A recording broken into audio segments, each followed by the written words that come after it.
भगवान का चमत्कार। एक छोटे से कस्बे में एक रिक्शा चालक रहता था। उसका नाम था नत्थू और उसकी पत्नी का नाम था माया। यह कहानी राजस्थान की है। यह कहानी सच्ची घटना पर आधारित है।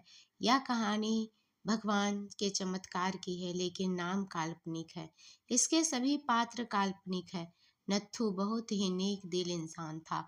वह रोज ऑटो रिक्शा लेकर जाता और लोगों को उनके घर पर पहुंचाता।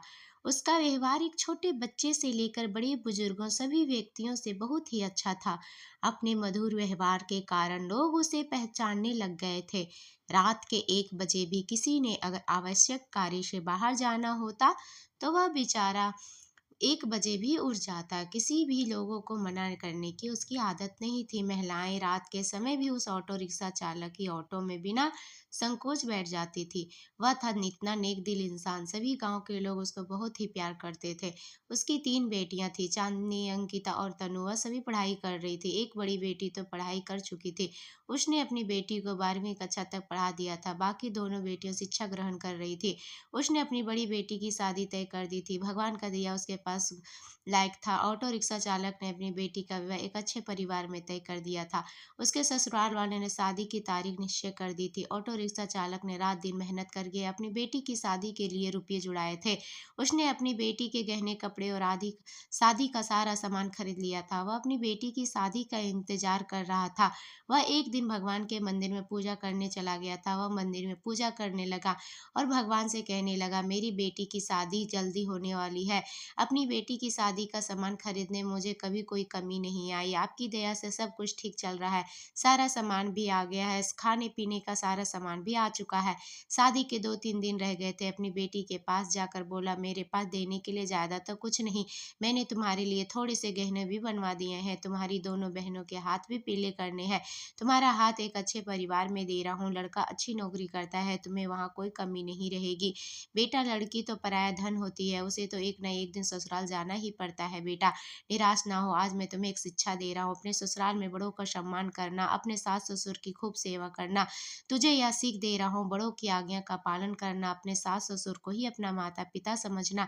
तुम्हें मैंने 12वीं तक शिक्षा दी और सिलाई भी सिखा दी है। तुम्हारे ससुराल वाले अगर तुम्हें नौकरी करने देंगे तो करना, वरना नहीं।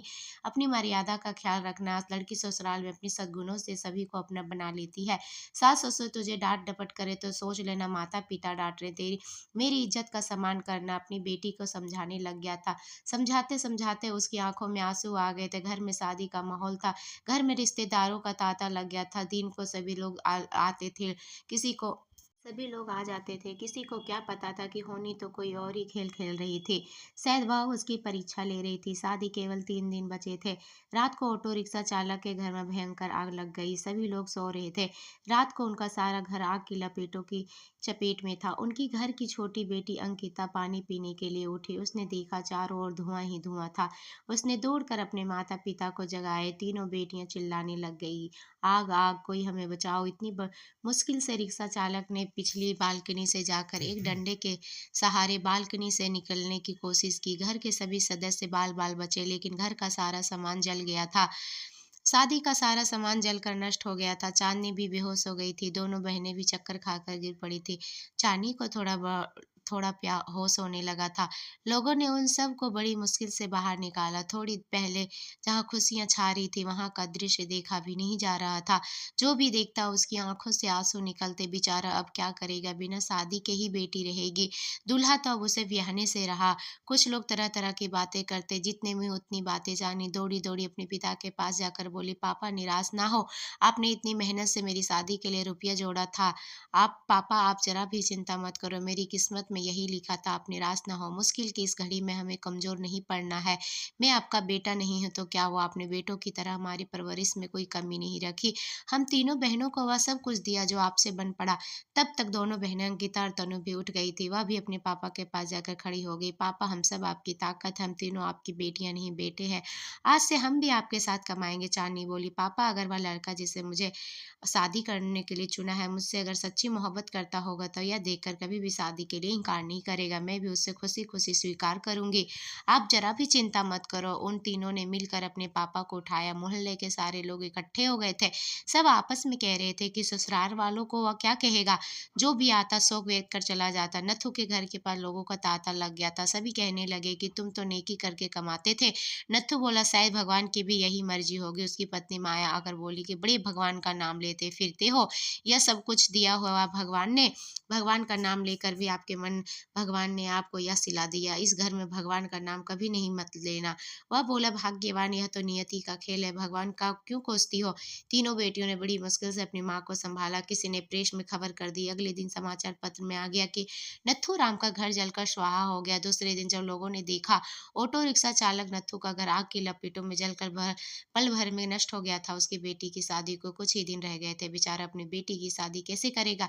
जिस किसी ने भी यह सुना वह आए बिना न रह सके। जितने भी लोग उनके जानते थे सब के सब आकर न जाने क्या क्या लाए। उस घर में उपहारों से भर गया। कोई जेवर लाए, कोई कपड़े, कोई राशन, कोई रुपये।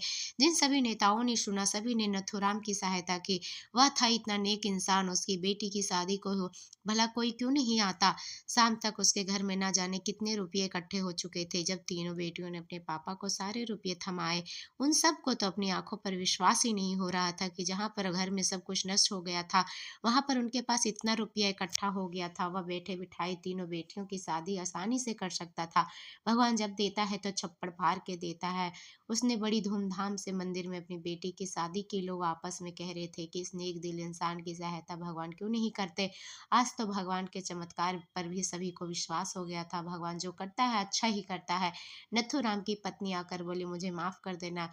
गुस्से में भगवान के लिए ना जाने क्या क्या अपशब्द कह गई। तीन बेटियां मुस्कुराकर अपनी माँ को देख रही थी। थोड़ी देर पहले जहाँ पर रुदन था वहीं पर सभी के चेहरों पर खुशी झलक रही थी। भगवान की माया प्रबल है, वह इंसान की कड़ी से कड़ी परीक्षा लेने में कोई कसर नहीं छोड़ता। नथु राम और उसकी बेटियों में मुसीबत की घड़ी में मिलकर एक दूसरे का साथ दिया, अपने हौसले को डगमगाने नहीं दिया। उसकी बेटियों ने एक बेटे की तरह अपने पिता के विश्वास